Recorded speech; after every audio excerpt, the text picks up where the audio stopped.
And where did the check go? It was made out to the son. So now here we have Dad that's otherwise completely qualified for Medicaid and needs it at this point, and the son just kind of took 98% that was supposed to be Dad. Hi, this is Jeff Marsace, the Plain English Attorney, and I'm an author, certified Medicaid planner, and an attorney with more than 25 years of experience running my own firm. You're at the #1 place to learn about not only estate and Medicaid planning, but to get business, fitness, and general life success stories. I want to help estate planners and the general public get the tools and advice they need to stay safe, plan ahead, and enjoy life. Hi, this is Jeff Marsace, the Plain English Attorney, and I'm actually here at Colonial Williamsburg, one of the favorite spots for me, my wife, and also Monty, our cat. But this is going to be a Medicaid horror stories, and unfortunately it's true. I'm going to, of course, keep the names out of it.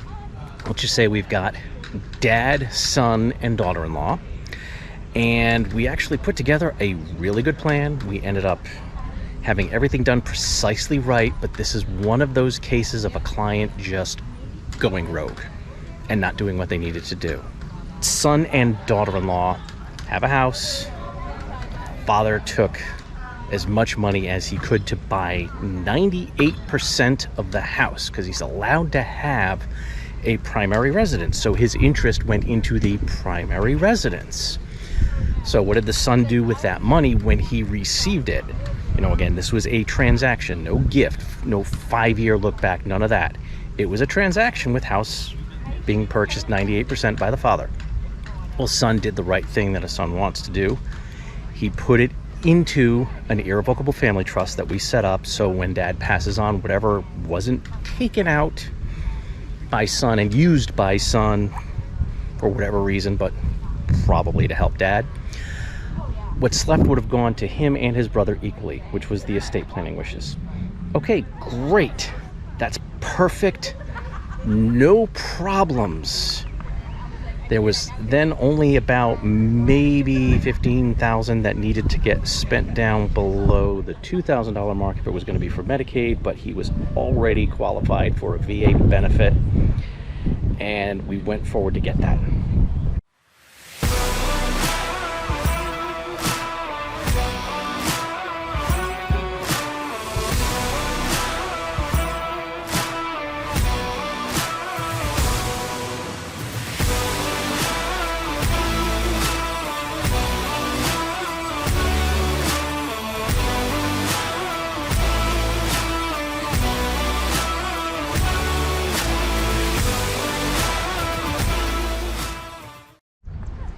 All right, well, so far, that sounds fantastic. It looks like we got exactly what we needed. Well, then the problem started because instead of working with our team to actually put together the application the right way, son and daughter-in-law didn't want to get all of these statements and other stuff that's required. Oh, no, this is just so burdensome. The facility that dad was in said, oh, we'll do the application, and they had no damn idea what was going on. They actually reported to Medicaid that dad put his money into not the correct trust, but a different trust. And that's not what happened at all. What actually happened was the real estate transaction. That's all Medicaid needed to see. But nope, they reported that, sent it in, and then the son and daughter-in-law are screaming, I thought this was supposed to be all taken care of, and this is, how did this happen? Well, what happened was the wrong person did the application.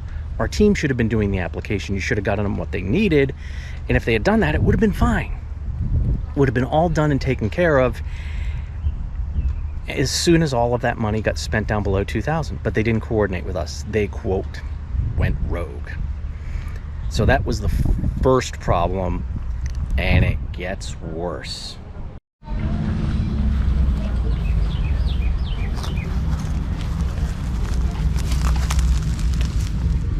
Here's Monty. Shh, don't tell anybody. He's one of Washington's spies. He's reporting on the redcoats. Is that right, Monty?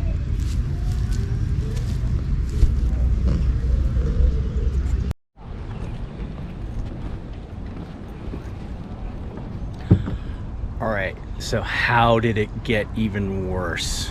Okay, the house was all set up.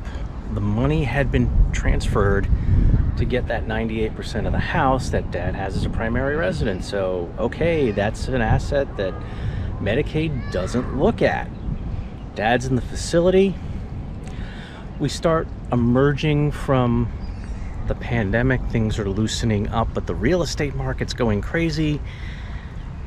And son decides, I think we need to sell the house and move to another state. And he sells the house without asking us, without talking with any of the team members. He just did it on his own. And where did the check go?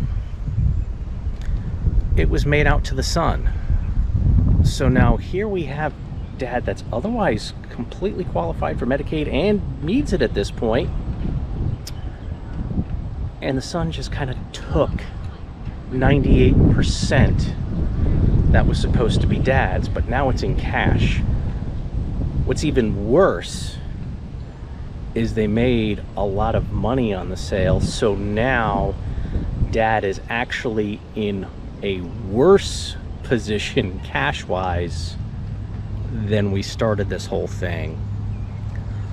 On top of that, because we had, I'm just going to throw out example numbers. This is not reflective. Let's just say the house was worth $150,000 and they sold it at $300,000 fair market value.